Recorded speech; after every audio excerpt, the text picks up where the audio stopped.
Good evening, good evening. They always say to dress for the job you want, so I've come as your nan's interior carpet. My name's Tanor, originally with an O-R, but I go by Tanner, because it's a lot easier to remember. Like, there's Tan, and then there's my black ass. I'd like to share with you all, some more if you got it,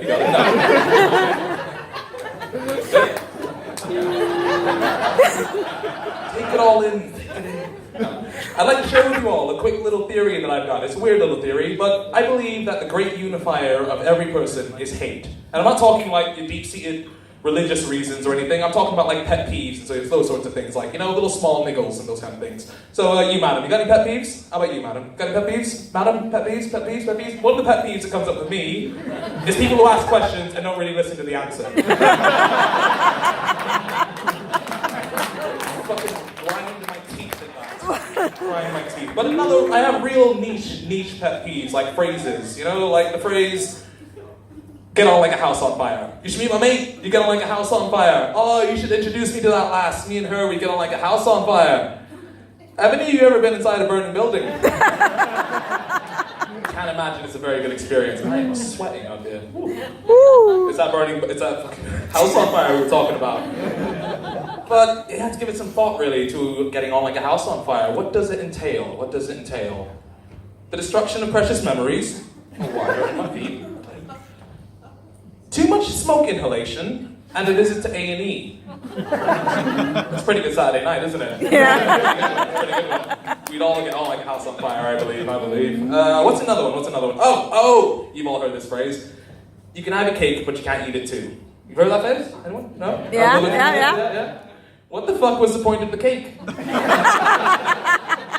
it one of these decorative cakes? Was it one of these 15 to 30 fucking feet cake? No, it was a cake. I wanted to eat it. I imagine that was made by two flatmates in old Victorian eras. I don't know the time specifically. One of them, he's a bit of a capitalist, a bit of an industrious fellow. We'll call him Ichabod. Ichabod went off. He went and put that grind in every day down at the factory mill or the peasant field or whatever they did back then. And he probably lost an arm or something in a workplace incident. But he saved and he bought himself a cake. Because that was a luxury item back then, you know, a cake. He went out and he found it. And then he had his other flatmate, Eros, named after the Greek god of love, but formerly William. William decided to have himself a bohemian renaissance and change his name up. He was a creative character, a little bit of a starving artist. And so, Eros looked over at his little flatmate, Ichabod, as he'd come back from a day's shift, one-armed because he'd already lost it. And Ichabod was going off to go cut himself a slice of that well-earned cake. It's been a long-ass day. How fucking was Ichabod? Let's see, one leg gone. Yeah, that was a very, very bad workplace incident. So as he was there, slicing up his cake, about to serve himself up some of that sweet, sweet gratification, Eros, over there, full body, still sweating it out, had himself a little bit of a brainwave. He had himself a creative flair. Do you know what, Ichabod, my good fellow? You can have your cake, but you can't eat it too. And Ichabod was absolutely dumbfounded, absolutely flabbergasted. He regrew his leg, he couldn't believe it. Because he had never thought about that kind of situation. He had never thought about that. But Eros had done himself a full day's work as a starving artist. He had created something beautiful, amazing new phrase. So he went ahead and he cut himself a slice of that cake. Now, I think that we all want to believe that we're all Ichabods, but I think me and Eros would have gotten on like a house on fire.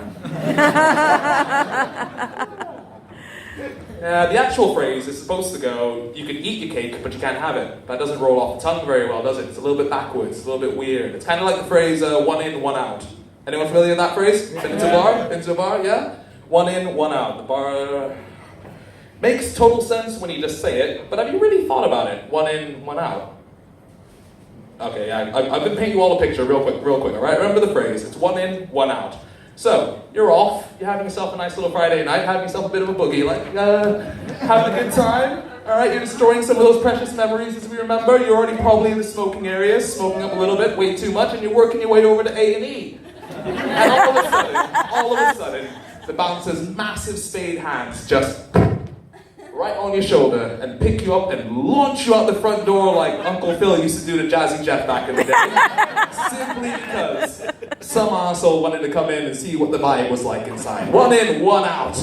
You were chosen. See, it's all still kind of not making full sense. 1 in, 1 out. We'll stay on that little imagery right there because those are the rules. 1 in, 1 out. So imagine you're trying to call it a night now. You've had a nice couple of drinks. The bank account is telling you it's time to go home.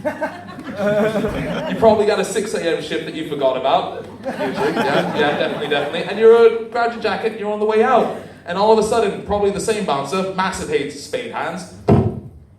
Mate, do you see anyone out there trying to get in? Well, then you're staying the fucking doors, aren't you? Now, unfortunately for all of you, this stage actually enforces a 1 in, 1 out policy, so I've got to see my black ass out of here. I've been Tano Senghor. Good luck trying to find me on Facebook. You've all been brilliant. Thank you for listening.